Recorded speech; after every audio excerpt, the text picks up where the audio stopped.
करते हैं एग्जैक्टली। अगर आप देखें आज किन किन स्टॉक्स पर और नंबर्स पर हमें फोकस करना है, और इस क्रम में सबसे पहले बीपीसीएल। हर्षदा, वाकई इस बार ओएमसीज चाहे वो आईओसी हो चाहे एचपीसीएल हो बीपीसीएल हो, I mean it's completely surprise package इस बार।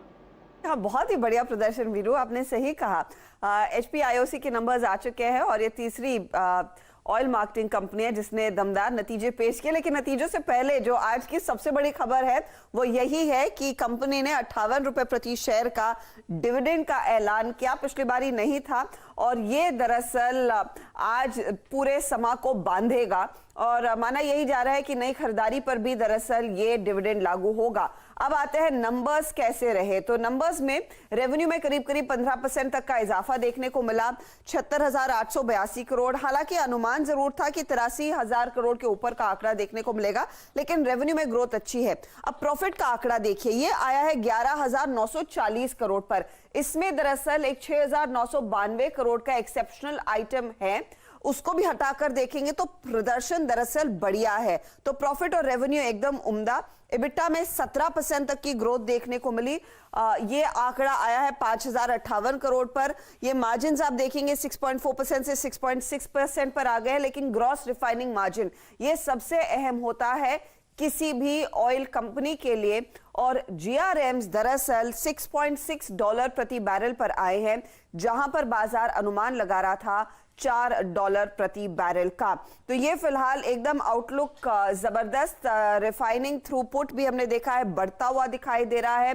कंपनी की ओर से कमेंट्री ऑफ कोर्स मजबूत है और जिस तरह से हमने देखा है फ्यूल के प्राइसेस लगातार बढ़ते दिखाई दिए हैं रिटेल लेवल पर, उसका पूरा फायदा दरअसल कंपनी के बिजनेस में और इन नंबर्स में हुआ है रिफ्लेक्ट। तो बहुत ही दमदार परफॉर्मेंस। जी हाँ, बहुत ही देखिए दमदार प्राइस परफॉर्मेंस और साथ नंबर्स की परफॉर्मेंस और डिविडेंड के आंकड़े अगर आप देखें वाकई स्ट्रीट को चौंकाया है। एक काम करते हैं हर्षदा के बाद, आई मीन नंबर्स को समझने के बाद सुमित के पास चलते हैं। आई थिंक इन नंबर्स पे अगर आप देखें, जब सुमित से हमने बात की थी पहले आईओसी की, एचपीसीएल की, क्या गजब के टारगेट्स आए थे। सुमित, बीपीसीएल क्या टारगेट्स हैं यहाँ पर? शुक्रिया वीरेंद्र। देखिए नंबर्स के बाद मेजरली सभी ब्रोकरेज हाउसेज की तरफ से एक स्ट्रॉन्ग टारगेट्स आ रहे हैं, इसीलिए विग ब्रोकरेज का जो दर्जा है वो भी हमने इस स्टॉक को दिया है आज। बीपीसीएल के लिए चाहे आप जेपी मॉर्गन देख लीजिए, जेफरीज देख लीजिए, दोनों की तरफ से ही 500 के ऊपर के टारगेट्स आते हुए दिखाई पड़े हैं। मॉर्गन स्टैनली करीब 480 रुपए के आसपास टारगेट है। जेपी मॉर्गन ने टारगेट प्राइस भले ही 550 रुपए दिया और एक्स डिविडेंड के तौर पर इसको रखा है, यानी कि मेन कोर कारोबार के ऊपर जो टारगेट्स है वो इन्होंने यहाँ पर दिए हैं। लार्ज वन टाइम डिविडेंड करीब 60 रुपए पर शेयर का वो हाईलाइट है इस पूरे ही क्वार्टर का, और ये दोनों ही ब्रोकरेज हाउसेस मानते हैं कि एक सरप्राइज एलिमेंट के तौर पर निकल के आया। भले 9,300 करोड़ रुपया इनको मिला था, लेकिन उसमें इतना डिविडेंड आएगा इसका अनुमान फिलहाल किसी नंबर से नहीं लगा कर रखा हुआ था। उसके अलावा प्राइवेटाइजेशन को लेकर जो कंपनी का कामकाज है वो चरणबद्ध तरीके से होता हुआ दिखाई पड़ रहा है और वो सही दिशा में ब्रोकरेज हाउसेस मान के चल रहे हैं कि हो भी रहा है।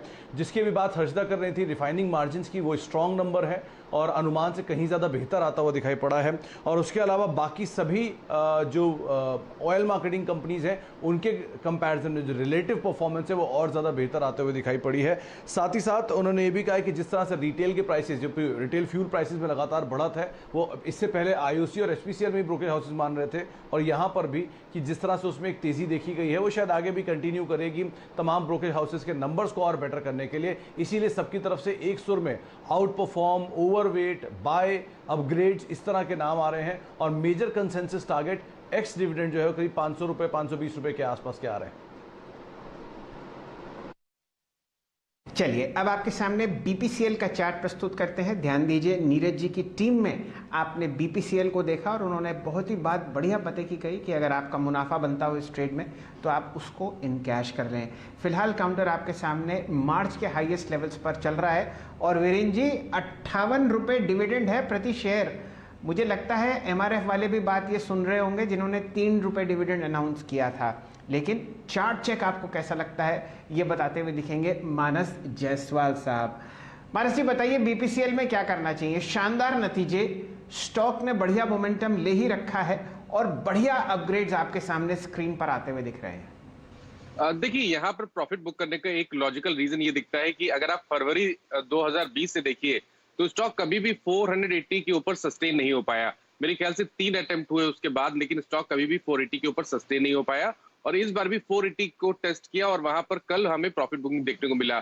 तो लॉजिकल तो यही है कि यहाँ पर आप एक बार प्रॉफिट बुक कर लें और फिर इंतजार करिए एक ब्रेकआउट का। जब 485 के ऊपर स्टॉक सस्टेन होने लगे तब फिर से खरीदारी करिए, क्योंकि उसके बाद आपको शायद 550 रुपए तक के स्तर देखने को मिलेंगे।